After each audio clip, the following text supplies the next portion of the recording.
I'm Anna Roberts here in Chelsea Market. We're about to head into the Food Network kitchens to see Damaris Phillips. This way. We are here with Damaris Phillips.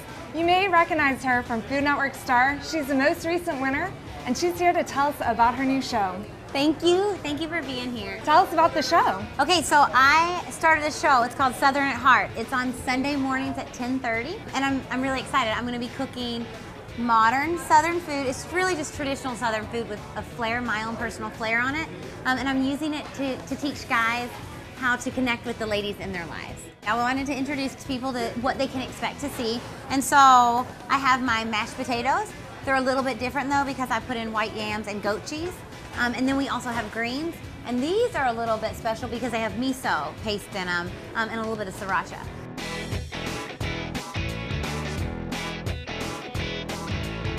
So we're putting in the yams and the potatoes together. Oh yeah, these are white yams.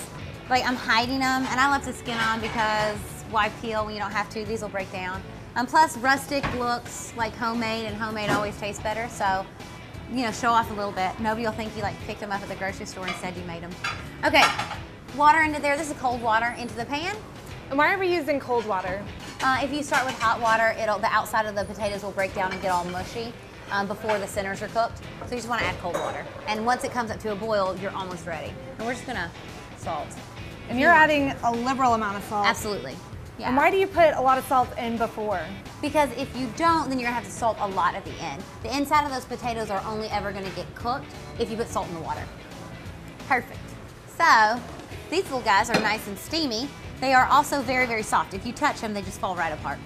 Wow. See? Perfect. Nice. Yeah, we're just gonna throw them into a mixer. You can use a hand mixer or you can use a masher. It doesn't matter. I have a mixer, so I you know, let it do the work when it can. And you have to use the whisk attachment. Oh yeah, you're trying to make them fluffy potatoes. So it's like a buttermilk frosting, but mashed potatoes. But potatoes, yeah, it's potato frosting. Those are nice and steamy. Because they're steamy, I can put in raw garlic. I'm just putting it in because I have raw garlic. This is goat cheese. This is another hidden ingredient. So we have the yams, which are going to be nice and sweet and buttery. And then I have goat cheese, which is going to be creamy and tangy. So that goes in. This is instead of a lot of butter and cream. Absolutely. And it's adding another dimension. So butter and cream are delicious. They're nice and creamy, but they don't have that tang that goat cheese has. Okay, we need a little butter. We're gonna use about a half a stick into the pot. So that's 3 pounds of yams and potatoes all together. We just turn it on. You want to turn it on low. You don't want to overmix. If you overmix, you're gonna get gummy potatoes. I always mix in the milk after I see kind of how much water you've accumulated during your boiling process. So we just turn that on. So you want to mix it a little bit. And then you figure out if it needs anything more. Yeah, you'll tell. It'll look dry, and then you'll know to put in a little bit more milk. So let's put in a little bit of milk. And this is whole milk? This is whole milk. You could use skim milk if you wanted to. You could use goat's milk. You could use almond milk, anything. Just something to give it a little bit of moisture. Yeah, and they'll come together real easily. Lovely. Yeah, I'm gonna scrape down the sides. And then we're gonna season it, just some salt and some pepper.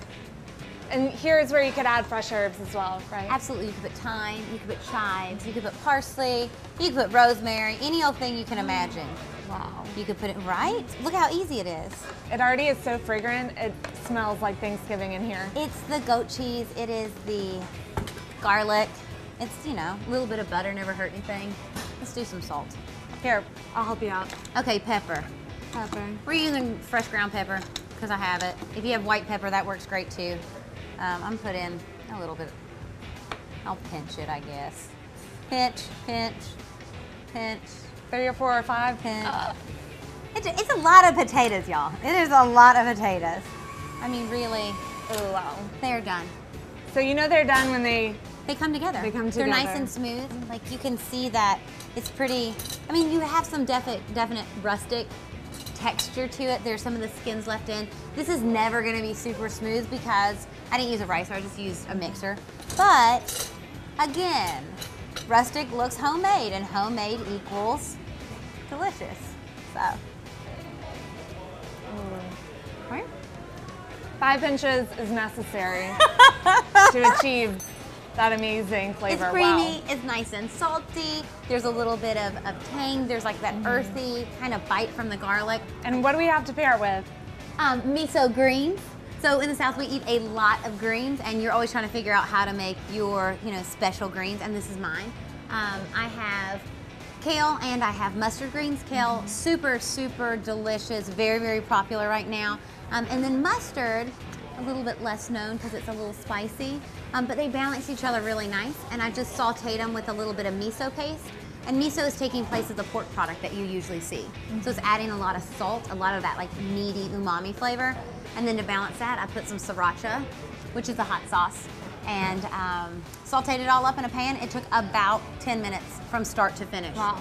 Right? Well, I see something else in here. What else is in there? Oh, those are the stems. Oh, wow. Oh yeah, I don't throw away anything. So I just take the stems, I stem it out, and I chop them up. And then I saute those first because they're gonna take longer. So I chop those little babies up, and then after they're nice and soft, I put the leaves in, then I put in the miso. And it really is so very simple, and I think the absolute perfect complement to these guys. So if you'd like, we can taste it all together. Let's taste it. Now, what is your favorite utensil to use in the kitchen? Wooden spoons. And why is that? Because they're, they're inexpensive, they're durable, almost everybody has them, and you can cook with it and serve with it. Perfect. So I have to do less dishes. Okay, so miso greens. Yeah. And this is gonna be spicy. There's gonna be a real nice earthiness to it. There's gonna be some heat and some salt. And that's gonna go perfectly with these potatoes. Put those on there, and let's try. All right. Okay, so see if these are any greens you've ever had. All right. All right. Wow. So the miso really does kind of taste like bacon or like pork chops really maybe? Does. I think it goes great in soups. It goes awesome anytime you're sauteing. It is a fantastic additive.